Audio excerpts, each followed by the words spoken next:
Hello, everyone. Wike,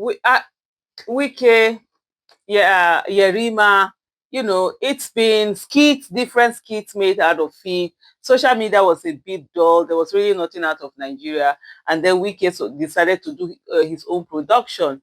A few minutes production that has gone viral, probably all over the world now, not to just only in Nigeria, where he did all of that and the action that have come out. I trust Nigeria's creativity, everybody doing it in different ways, in skits, in content creation, in analyzing and all of that.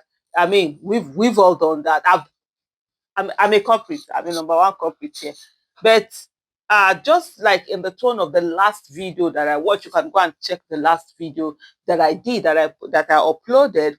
I talked about, let's look at the seriousness and the implication of this. The other one, I spoke in terms of nationhood, statehood, and governance. Today, I'm going to talk about this action that Wike did and that he's been doing, not just this, and the implication that he has on the economy of Nigeria itself. A few days even before this incident, you understand, we're speaking one day with my husband, and he mentioned something. He said banks are no longer collecting C of O's in Abuja. And so it well, this the reason why I didn't talk about it, because I didn't see, for me, like I always say, I'm not always want to break news. I want to see something out there, and then I would rather do analyze something more than to just bring out, one story. I'm the one bringing it forward. So I'm like, okay, I've been thinking about it. Then today he sent me something, a write-up someone has done, though there's no name on it, it just says copied. But it also mentioned the same thing about banks no longer accepting C of O, and he went on to talk about the implication of this. I remember when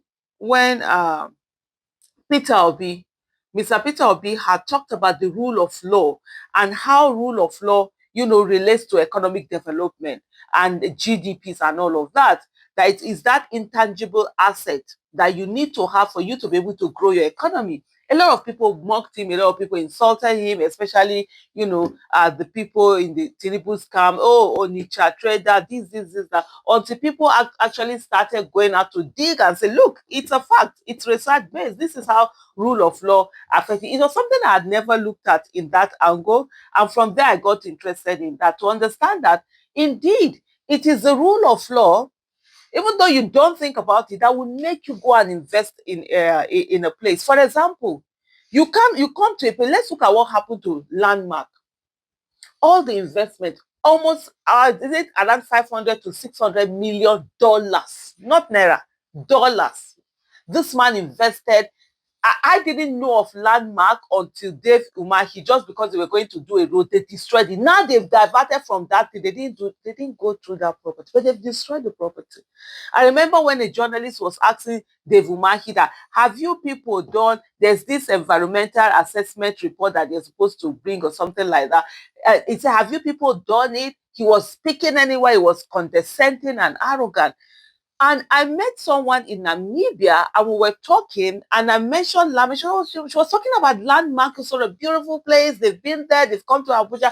It's 30 December, it's around the corner, right? Those are places that people used to see. And I was like, oh, the place is no. She was shocked. She had to Google it, she was shocked. And she was like, how beautiful that place. I've never been there. I didn't even know there was a landmark beach in Abuja, in Lagos, or anything like that. So this is what happens. Who then is going to bring their money and going to put it there? Because there's no rule of law. Somebody, government can just come and break your this. They're not going to pay compensation. Nobody is going to hold them to account. Nothing like that. This is how economy dies. Businesses, are killed.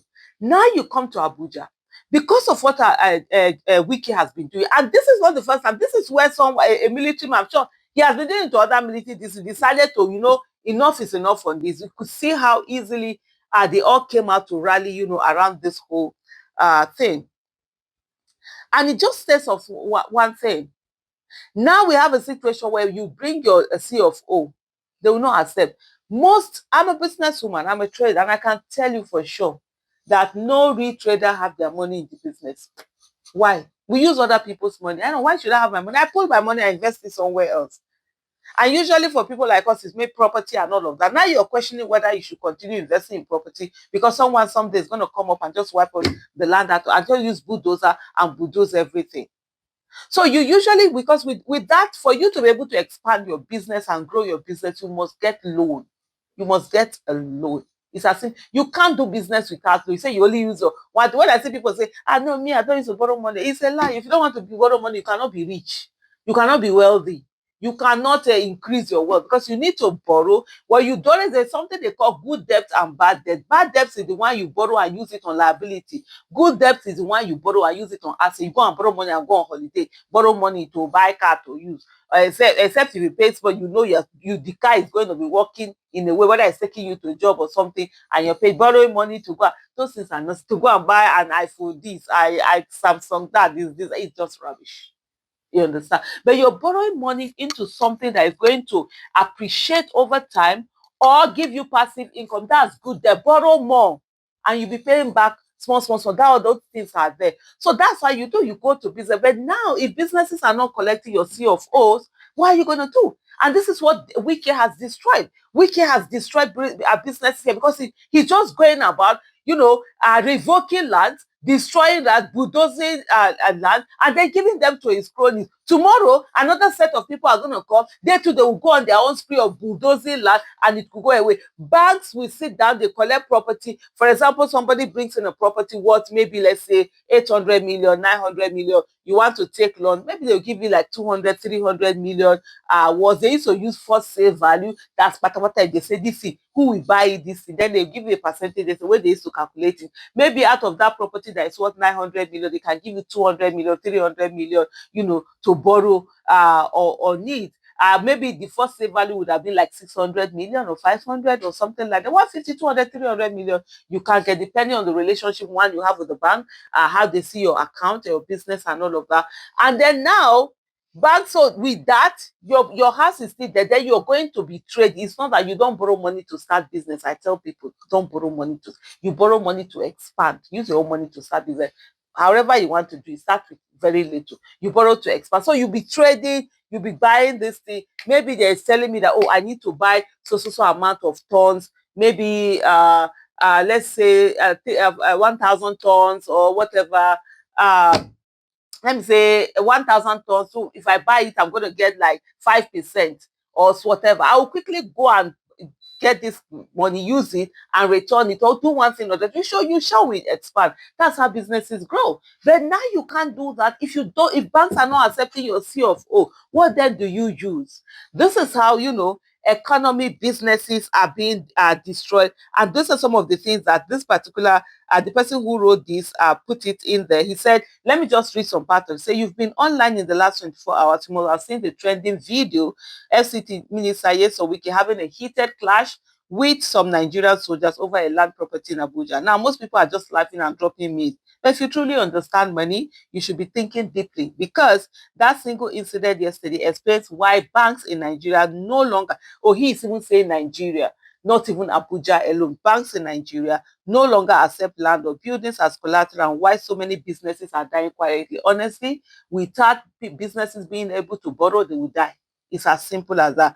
As a financial literacy advocate, let me break it down in plain language. Imagine Mama Ngozi owns a piece of land in Abuja. She built a nice plaza on it and has tenants paying her rent every month. One day she goes to the bank to get 200 million naira loan to expand her business. She submits her land documents and collateral. The bank officer smiles and says, Madam, we can't take this now. What if government revokes it tomorrow? I think I'm just going to end here. It's a long read. Fine. Though, unfortunately, I would have credited the person who they just put copied. Maybe the person that copied it and shared it didn't copy the person. They put in the person who wrote. But it's just the basic of what I've explained. That's just it. This thing is crazy. These people are destroying our country while we are watching all of this silently. I wonder what the National Assembly is. The National Assembly should have capacity to be able to, draw people who aren't doing the right thing and place them online. Make sure that they toe the line of rule of law, accountability, and transparency. Thank you so much for watching. Bye.